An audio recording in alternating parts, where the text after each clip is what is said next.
On Thanksgiving, my parents kicked me out. "This is our thanks for your little support," they said. I said I stopped paying the bills and left, but they laughed. But when a month later, Thanksgiving was supposed to be about family, about giving thanks. Instead, my dad looked me dead in the eye in the middle of dinner and said, "You have to leave." I froze, fork halfway to my mouth. What? My mother avoided my eyes. My younger brother and sister kept their heads down, pushing food around on their plates as if they wanted to disappear. My dad, on the other hand, he looked calm, as if he had already made up his mind. "This is our thanks for your little support," he said, shaking his head. I let out a short laugh, thinking maybe this was some kind of weird joke. "What the hell are you talking about?" My dad leaned back in his chair with his arms crossed. "You're not pulling your weight, Jack. You've been here for months, and we don't see much help from you." I stared at him. Not pulling my weight. I had been living with them for a few months, yes, but I wasn't just some bum sleeping on their couch. I had a full-time job. I paid for groceries, not just for myself, but for everyone. I paid for takeout when they didn't feel like cooking. I even paid the internet bill because my younger siblings needed it for school. And that doesn't even count the times I helped with gas money or car repairs when my dad complained he was short. I wasn't expecting a medal, but to be told I wasn't helping at all? That was insane. I scoffed. "Are you serious? I've paid for stuff." "Not enough." My father cut in. "You're a grown man.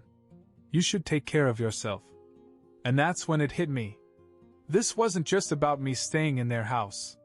This was about the conversation we had a few days earlier. They had asked me to pay for their vacation. Not just a weekend trip, but a full-blown luxury resort, including flights. They wanted me to pay for the whole thing. At first I thought they were joking. When I realized they weren't, I told them no. My dad's face went dark, and my mom gave me this look like I had personally insulted her. After that, things got weird. They stopped talking to me as much, and now, suddenly, they were kicking me out. I exhaled slowly. "So this is about vacation, huh?" My mom pursed her lips. "Jack, family supports each other." I laughed. "Yeah? And what exactly have you done to support me?" My dad slammed his hand down on the table. "Enough. If you're not willing to help, then you can leave. Simple as that." I shook my head. "Fine. I'll go." I looked between us. "And I'm done paying for everything. No more groceries, no more bills, no more helping out." That made my dad laugh. "Go ahead, loser. See how long you last." I looked at my younger siblings. My sister was staring at her plate. My brother wouldn't even look at me. No one would stand up for me. That night I packed my things. It didn't take long. I hadn't really settled back in, always assuming this was temporary. I found a cheap place in the next town, not great, but mine. And then, for a month, nothing. No calls, no texts. I figured they had washed their hands of me, and honestly, I was fine with that. Until one night my phone rang. I saw my mom's name on the screen. I almost didn't answer it. But something told me it wasn't just a random call. Something was wrong. It had been a month since Thanksgiving, and I hadn't heard a word from them. Not one call. Not one text. At first, I kept checking my phone, expecting my mom to reach out, maybe even my sister, just to see how I was doing. Nothing. I told myself I didn't care, that I was better off, but it still hurt. I had spent months helping them, making sure my younger siblings had what they needed, paying for things without being asked, and the second I stopped, it was like I never existed. But honestly, after a while, I began to enjoy the silence. My apartment was small, a little rundown, and I could hear my neighbors through the thin walls, but it was mine. No one asking me to pay for their groceries. No one expecting me to pay their bills. For the first time in months, my paycheck actually lasted. I could buy things for myself without feeling guilty. Then, out of nowhere, my phone rang. I had just sat down with a plate of leftover takeout when I saw my mom's name flash on the screen. I just stared at it for a second, confused. They hadn't called me once since I left. Not even to see if I was alive. And now, suddenly, they were reaching out? For a moment I considered ignoring it. Let it go to voicemail. But something felt wrong. I sighed and answered. Hello? There was a pause at the other end. Then my mom's voice came through, softer than usual. Jack, we need your help. I almost laughed.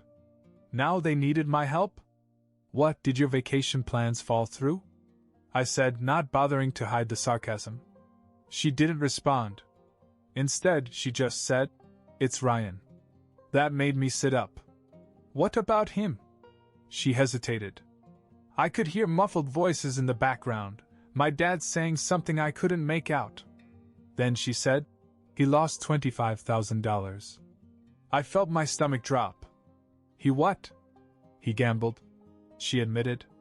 I ran my hand over my face. Ryan was barely old enough to drink, let alone gamble. But 25 grand? That wasn't just losing a few hundred at poker, this was serious. How the hell did he even get that kind of money? I asked. He borrowed it, she said. Her voice cracked slightly. I closed my eyes. Jesus Christ. And now, she continued, he owes it all back. And we don't have it, Jack. We're completely out of money. I sat back in my chair and stared at the ceiling. A month ago, these people had laughed in my face when I said I was done paying for everything. They had thrown me out on Thanksgiving. And now they were suddenly desperate for my help because my idiot brother had gotten himself into massive debt? It would have been so easy to hang up on them. To tell them it wasn't my problem. Let them deal with it. But in spite of everything, I couldn't. Ryan may have been stupid, but he was still my brother. And if he had borrowed that much money, it wasn't from a bank. This was bad. I exhaled slowly. I'm coming over. I could hear the relief in my mother's voice. Thanks, Jack. I didn't answer. I just hung up, grabbed my keys, and walked out the door. I had no idea what I was walking into. But I did know this was just the beginning. The drive back to my parents' house felt strange. I hadn't been there since the night I left, and I honestly never thought I'd be coming back, at least not so soon. The neighborhood looked the same. A few houses still had Christmas lights up, even though it was late December. The same old beat-up cars were parked in the driveways. Everything was just as I remembered it. But somehow it felt different. I pulled into the driveway and sat there for a second, gripping the steering wheel. Part of me wanted to turn around and drive away. But I sighed, got out, and walked to the front door. Before I could even knock, my mother opened it. She looked exhausted. Jack, she exhaled. Come in. I stepped inside. The house smelled the same, like cinnamon air freshener and whatever cheap candle my mom always bought. But the energy was completely off. Ryan was sitting on the couch, hunched over, staring at the floor. My dad stood near the dining room table, arms crossed, looking pissed. Nobody said anything for a second. Then I asked, All right. Someone tell me what the hell happened. Ryan didn't look up. My mom sat down next to him and rubbed his back like he was a little kid who just skinned his knee. My dad was the one who responded. Your brother was an idiot. That's what happened. Ryan finally spoke, his voice low. I didn't mean for it to get this bad. I stared at him. How do you accidentally lose 25 grand? He let out a shaky breath. It started small. Just a couple hundred. Then I won big, so I kept going. He finally looked up at me, his face pale. And then I lost everything. I shook my head. Okay.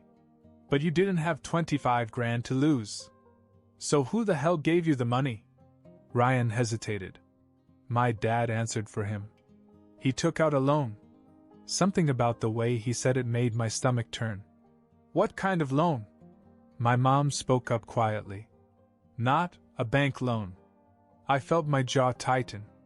So what, some backroom loan shark? No one answered, but their silence told me everything I needed to know. Jesus Christ. I pinched the bridge of my nose. Okay. And when exactly is he supposed to pay this back? End of the week, my father muttered. I let out a slow breath. And you have nothing? My mom shook her head. We're already maxed out on our credit cards. We don't even have enough for next month's rent. I leaned against the wall and took it all in. A month ago, they called me a loser and kicked me out. Now they were drowning in debt, desperate, and expecting me to fix it. I had the money. Not all of it, but I had been saving since I moved out. I could cover at least half of it. But should I? They had left me high and dry without a second thought. My dad had literally laughed at me as I walked out the door. But Ryan, he was different. Yes, he had been a jerk, but I could see the fear in his eyes. If he owed money to the wrong people, it wasn't just a lesson he could learn from, it was dangerous. I exhaled sharply. I can cover some of it. My mother breathed a sigh of relief. My dad didn't say anything. Ryan just nodded, his eyes still on the floor. I'll wire you 12 grand, I said. That's all I can do. My mom grabbed my hand. Thank you, Jack. I pulled away. Don't. Just make sure this never happens again. I turned to Ryan. And you? You're gonna pay me back. Every damn cent. He swallowed hard. I will. I didn't believe him, but I'd deal with that later. For now, I had just bailed them out. And even though I knew I shouldn't have, I couldn't help but think maybe, just maybe, that it would change things. Little did I know how wrong I was. I wired the 12 grand that night. My mother almost cried. My dad mumbled what I think was a thank you, but he could barely look me in the eye. Ryan just nodded, still looking sick to his stomach. I didn't stay after that. I made it clear that this was a loan, not a gift, and that Ryan would pay me back. No one argued. As I drove back to my apartment, I told myself that I had done the right thing. It wasn't about my parents, it was about Ryan. He was my brother, and as much as I wanted to let them all drown in the mess they'd made, I couldn't sit back and watch him get hurt over something stupid. A week passed. Then 2. Then a month. And nothing. Ryan hadn't sent me a dime. No calls, no texts, nothing. I waited, giving him the benefit of the doubt. Maybe he was back on his feet. Maybe he was working things out. Then one day, I finally broke down and called him. He answered after a few rings. Hey, Jack. I got right to the point. Where's my money? There was a pause. I don't have it yet. I clenched my jaw. You said you'd pay me back. I will, he said quickly.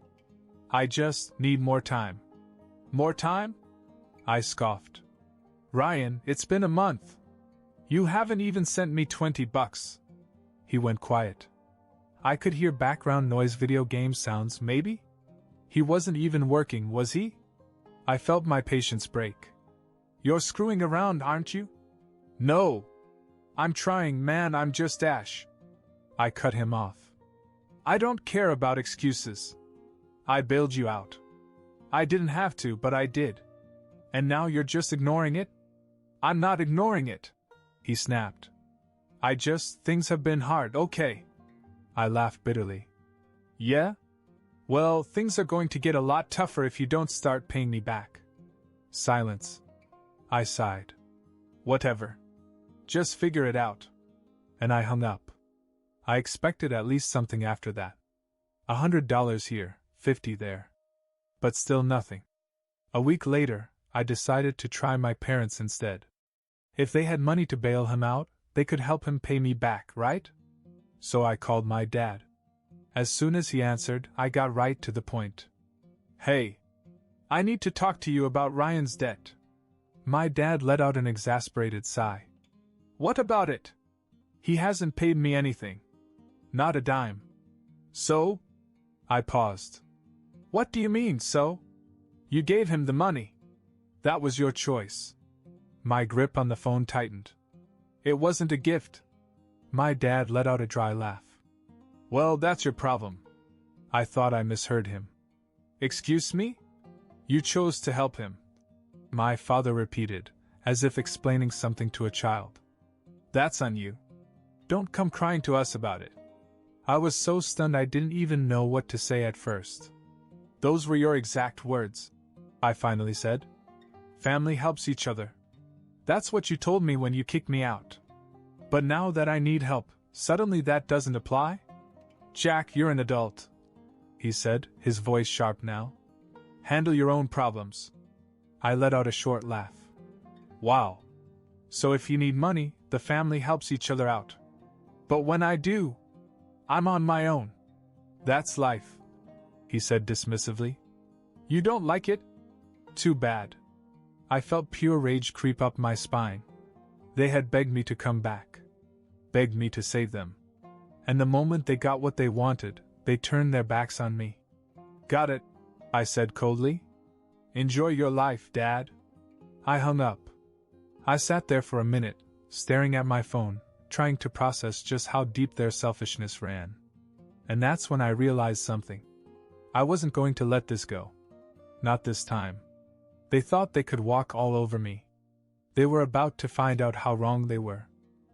I sat in my apartment, staring at my phone, replaying my father's words over and over. Deal with your own problems. That's life. They really thought they could just use me and toss me aside. That I'd keep playing their game, keep bailing them out while they walked all over me. They had no idea who they were dealing with. I wasn't going to let this go. I spent the next few days thinking. If Ryan wasn't going to pay me back and my parents were just going to shrug it off, I needed another way to get my money.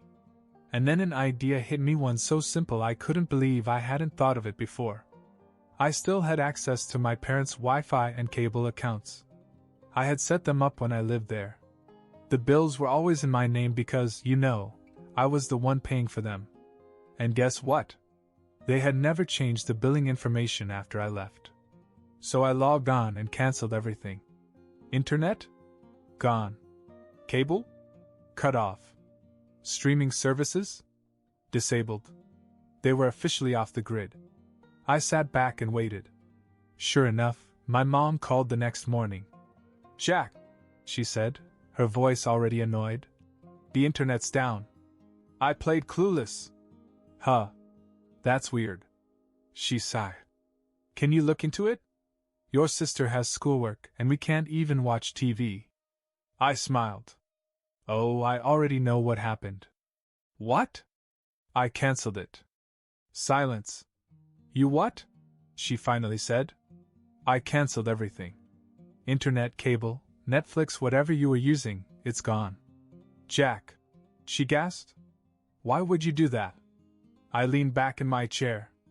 Oh, I don't know. Maybe because I was still the one paying for it. But your sister needs it for school. Then maybe, I said slowly, you should pay for it yourself. I could hear my father in the background.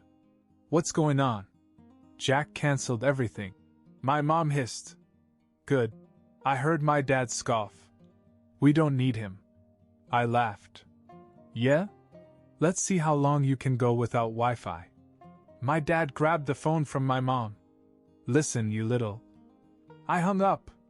That should have been the end of it. But I had no idea what would happen next. A few days later, I came home from work and something felt wrong. My apartment door was unlocked. I always locked my door. Always.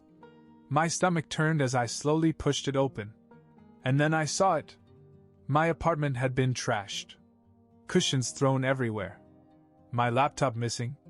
My drawers ripped open. My TV was gone. I stood there stunned. And then it hit me. This wasn't some random break-in. This was them. My family had broken into my home. And I had just declared war. I stood in the middle of my trashed apartment, my heart pounding. My laptop gone.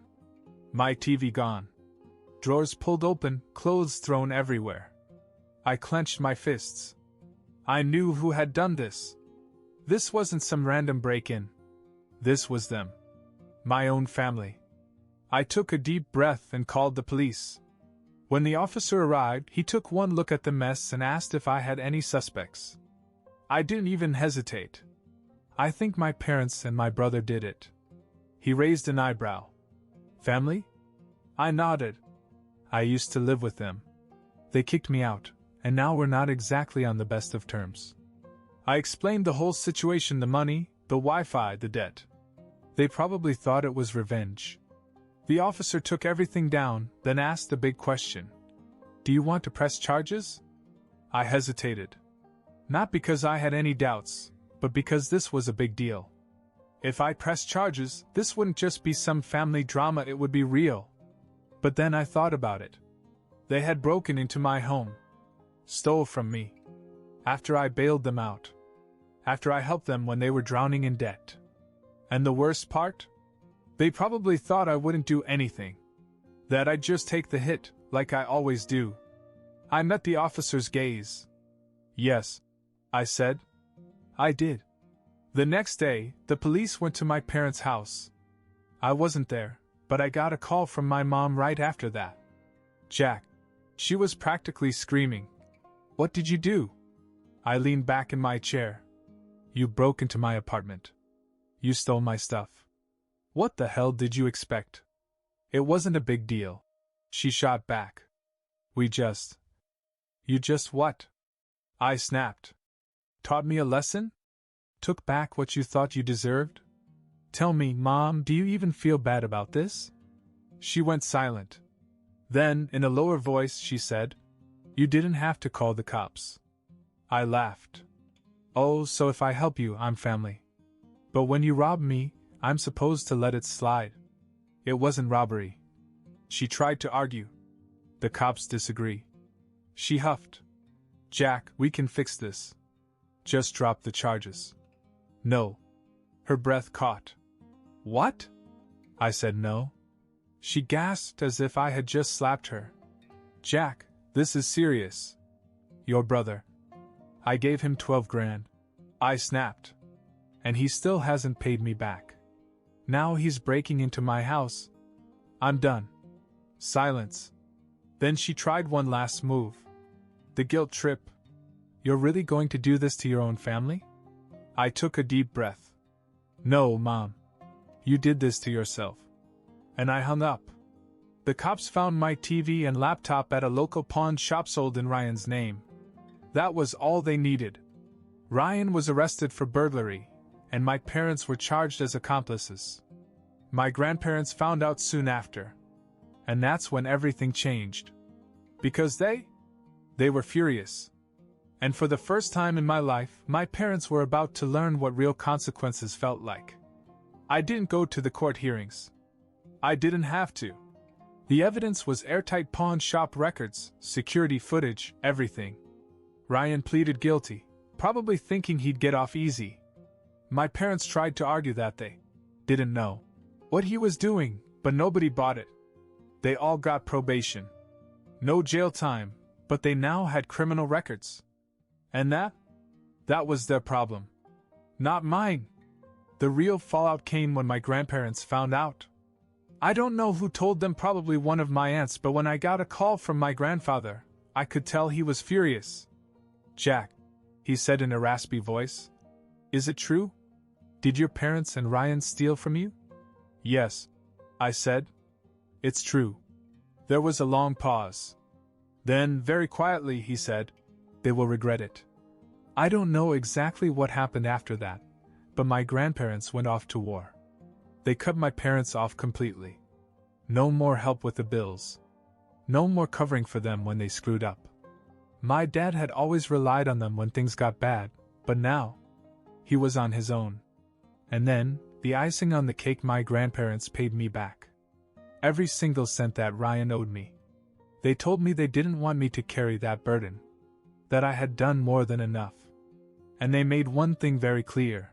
They weren't doing this for my parents. They were doing it because I was the only one in the family who had acted with any integrity. That was the last time I talked to my parents. Ryan texted me a half-assed apology a few months later.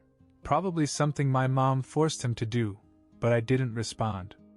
After all this, I realized something. I had spent years trying to help people who would never help me in return. And I was done. From now on, I wasn't anyone's savior. Not their safety net. Not their ATM. I was going to live my life for me. And if my parents ever got into trouble again, they could handle it themselves.